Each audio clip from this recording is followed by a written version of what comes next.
Who are the shareholders of Chira Motors? 96% is the central government, represented by the Secretariat of Science, Technology and Innovation Office of the President, and 4% is Makerere University. Just something extracted from the Auditor General's report. For the financial year 22-23, government gave you some money. Did you also generate some money locally? If so, how much? And what did you use it for? So, Honorable Chairperson, the first question was whether we made some money, and yes, in the affirmative, yes, we have started making some money, and in that year we made some money, and the amount of revenues, the total revenue registered for that financial year is 1.9 billion. 1.9 billion. This is divided into two categories, because we have revenue, which you've received and you've completed, money you've received within your value processes, and you've completed your performance obligations. That is 1.2 billion. Because when you tell me on the face of it, 25 buses for 20 billion, when we sell them, how much do we get? I mean, for you to justify the expenditure. Absolutely. Is that a question you can answer now? I can give some indication. No, our electric bus compared to other electric buses within the same segment. Of course, no one is selling electric buses here yet, but here we looked at what is happening within the region.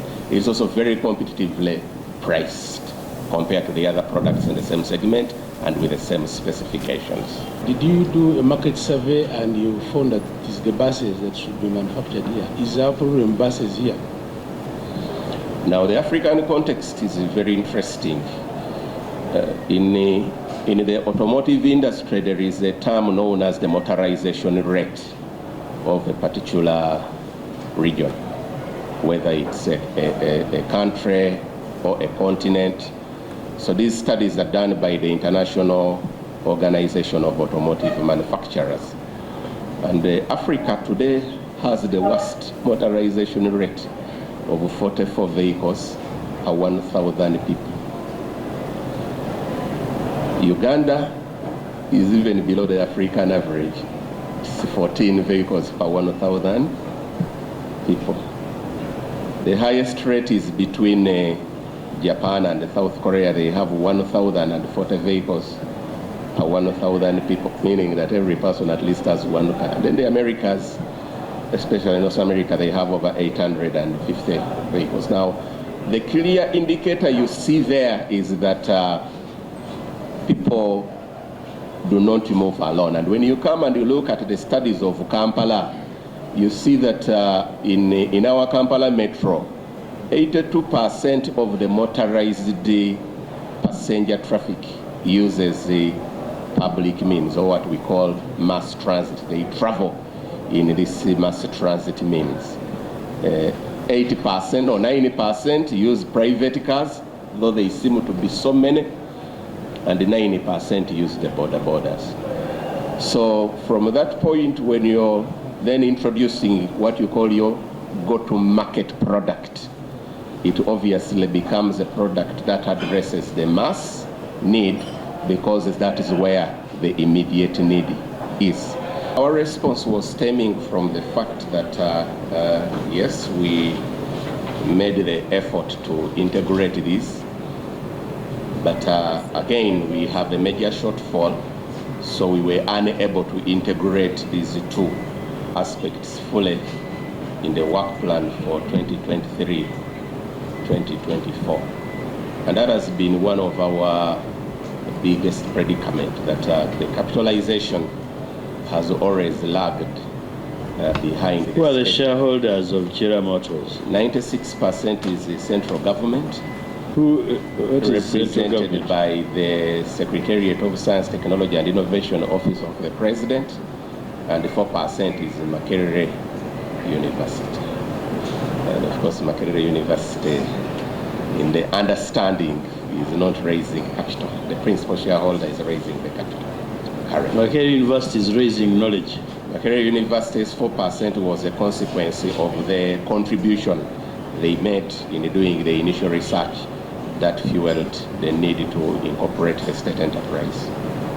Has a very good dry land, but they choose to go into this, the Who downstream. does it belong to? Because I also don't want them to grab land from the Ssegona. No, Mr. Chairman, we are not lacking land in Ssegona. Actually, there is land that is good on the upscale, but they chose to go down in the Yes, why did you downstream. choose to go down in the... And we don't know whether, how did NEMA give you the certificate? No, to that's operate what- it? We requested the government to allocate land within the industrial parks, and Jinja was an ideal area because of the proximity to that transport corridor for moving in, materials and moving out products to the different areas, but also the power. moving out products are able to go by themselves. Your products are cars. Yeah, but certainly Yes, but the having... honorable member raises an issue that even in Jinja, there's dry land. So the industrial park available for government in Jinja is the Jinja Industrial and the Business Park.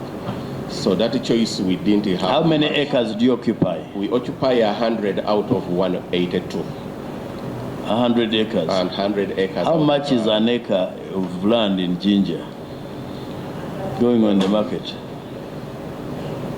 Right now, I wouldn't have the figures of what the market for Do you land agree there with me is, that but, in some parts of Jinja I can get land for 20 million? Mr. Chairman, that is could be even way possible. too far. Mr. Chairman, land in Jinja where they are is roughly about 5 million an acre. And I don't know for what reason you chose to go for something free but very expensive. And this is now the excuse you are giving us here. The cost you are only attributing to the Kasmore Road of 800 meters is in excess of 3 billion. Yet if you had gone ahead to buy land, it wouldn't even have costed you 300 million. So, engineer and Mr. Accountant, do we have value for money? Honorable member, I would say yes, there is the value for money, because once land has been allocated for industrial development by government, and then a government entity is allocated that land, the next step is how would you develop the land? And then you go into the technical properties. So if the geotechnical properties dictate that you need to do certain interventions to develop that land, then I mean, it is what it is. That is what the cost that you get to develop that particular land. Raise anything to do with an alarm that this is a swamp and it's going to be costly for us to set up the infrastructure on it. Because I'm aware you've used a lot of you. That one is not true. It is. That one is a structure. You had to do some because, works with a very high cost. No, but the issue of honorable, the issue of the land, once government gazettes land as an industrial park, then that has been responsibility taken by someone. No. You can indicate Yeah. that it is going to be costly for us to establish a plant here and operate it. Because now look at this watchtower. What are you watching over, by the way? You mean this one for security? Yes, for security. How much did you budget for it? The watchtower is 25 meters high, and that is 2 billion. For what kind of security are you looking at? Plants of this nature are actually Yeah. required to have watchtowers, so that you're able to have surveillance over the different areas, No, especially the test line, the test track. Yes, but you can now see how just this road paving alone and watchtower are costing us 11 billion. Then how about the foundation of the factory components themselves? I'm sure you could have raised an alarm. You could have taken this to Buzaya, not necessarily in the middle of the city, which is a swamp.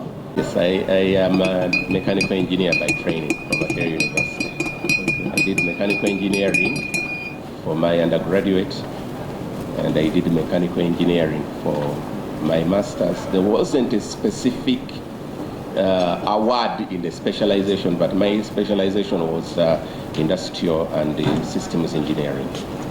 Okay. From where? The Makerere University. Masters from Makerere. Local content as they come. Oh, that's very good. That's a very good one.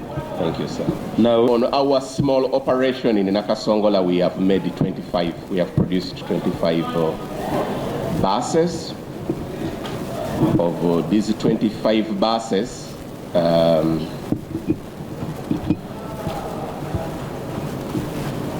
sometimes I run through my head to remember the numbers. 8 of them are, no, not 8, 8 plus 5, just a minute. 13 of them are diesel buses. And the rest, which is 12, are electric buses. First of all, when you look at the mandate of Kira Motors, among other things, they are supposed to manufacture buses, and to them that is their core product. But in terms of economic sense or value for money, we cannot now see the value for money. I think it is a government long-term plan that in the long run, Kira Motor will be able to make buses and make money. But as of now, they are not making money for government. Why? Their buses seem to be more expensive, and even the market seems to be limited to agencies and state enterprises. There is no an individual business person who can buy a bus at 800 million, or who can even buy an electrical bus where you have to charge, where you have to service, even spare parts, even a garage. You cannot even get a garage where you can service this vehicle from. So as of now, these vehicles are very expensive, but also importantly, as a company, they are not even employing my Ugandans, because according to their payroll, they're only employing 95 people. And these are engineers and technicians. So it would make money and sense to Ugandans if their service is also consumed by people down there who are running garages, who are doing services at petrol stations. But as of now, I think it is not making money for business. So in terms of value for money, there is no value for money, because buses are more expensive, but they are also targeted buses which are meant for organizations and corporations. So individuals do not benefit from their production. We still do not design our own tire for this bus. We try to work within the global supply chain to make the bus serviceable, including filters and all of these other issues like the fluids, so that is okay. So what we foresee is that as the market scales, we should be able to have people who are participating in that area quickly adopt to our buses. The replacement parts, if you talk about like replacing a gearbox, now those ones typically, even anywhere, those are things that you really need to go through a process in order for you to replace. No, let's talk about the original gearbox that the bus has. Uganda does not have capacity to make gearboxes. And engines? The engines for the buses, even globally, we have one company which makes engines for buses and trucks called Cummins. It's an American company, and it makes these ones for everyone. Gearboxes, Allison and ZF are the major ones, though now the Chinese have also started making their versions. And radios? As well. Radios, we have also not yet started making car radios. But these are areas which, as we scale, we should be able to have capabilities to do the electronics, because from my experience as an engineer, it's not rocket science to make radios. I remember when we had the speakers and presiding officers conference at Munyonyo, wanted a bus for a VIP bus to take the VIP guests to Namugongo and other places. But I think the cost of hiring a bus was around 7 million a day. And we actually ended up hiring only 2 buses. And part of the reasoning was that the bus needed 7 people to service it, to wash it, to take it for charging, to do whatever. So it is very expensive. You cannot have a conductor, driver, and other people, 7 of them on one bus. It doesn't make any economical sense. So their buses are very expensive as far as our standards as Ugandans are concerned. There is a legal gap, ownership of the company, because the government shares are held by the Ministry of Science and Technology, which is only a department in the President's office, and that's shameful, without an enabling law that constitutes that department into a legal entity that can hold the property. We think that was also another gap which needs to be addressed, and we will ask Attorney General to see how that can be addressed. We did ask them about their business model of starting with big buses, which are very expensive. You had 500 million, 800 million.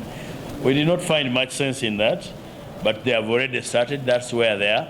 The only thing we can do now is to support them manufacture moving products as opposed to those expensive products where not so many people would be interested. We will visit them and see the product, see where they are located, as we continue to examine their finances. Thank you.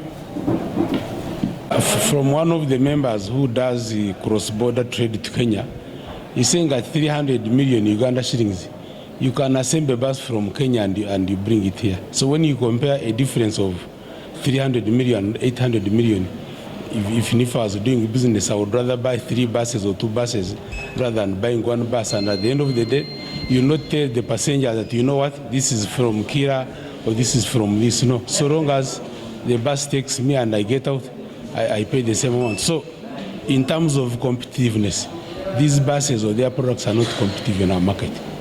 Kyetubuuziza nti was it viable kubanga okukwata factory n'ogiteeka mu lutobazi oluli very expensive okuzimbamu ebizimbe ng'ate wandibadde ettaka waffe ejjinja lingi ng'ate okugula ettaka ku bukalu kikwetaagisa eka emiliyoni 5 zokka naye nga bali mutugamba nti project yabadde expensive kuba eri mu lutobazi. Ekyebuuzibwa NEMA yakikola etya okuwa license omuntu okuzimba mu swamp. Ekyokubiri, ani yakovaayo ne design eno n'okukkiriza nti bazimbe mu swamp eri very costly ng'ate waliwo ettaka lingi ddene nnyo eriri ku bukalu bye twagala okumanya. Of course kye twagadde okumanya naye abakulu batugambye nti baakikolako naye ate ffe tukiraba nti wadde nga baakikolako tusabye ekiraga naye kitwewalikiriza nti baakola good assessment. Mu feasibility study yabwe endowooza baamisingamu akantu kamu okusobola okwasesinga kiki kyennyini kye tubatandika nakyo ekisobola otwanguyira okuyingira akatale era tusobola okulabika nti tubeera competitive nga ne kampany esobola okweyimirizaawo in the future.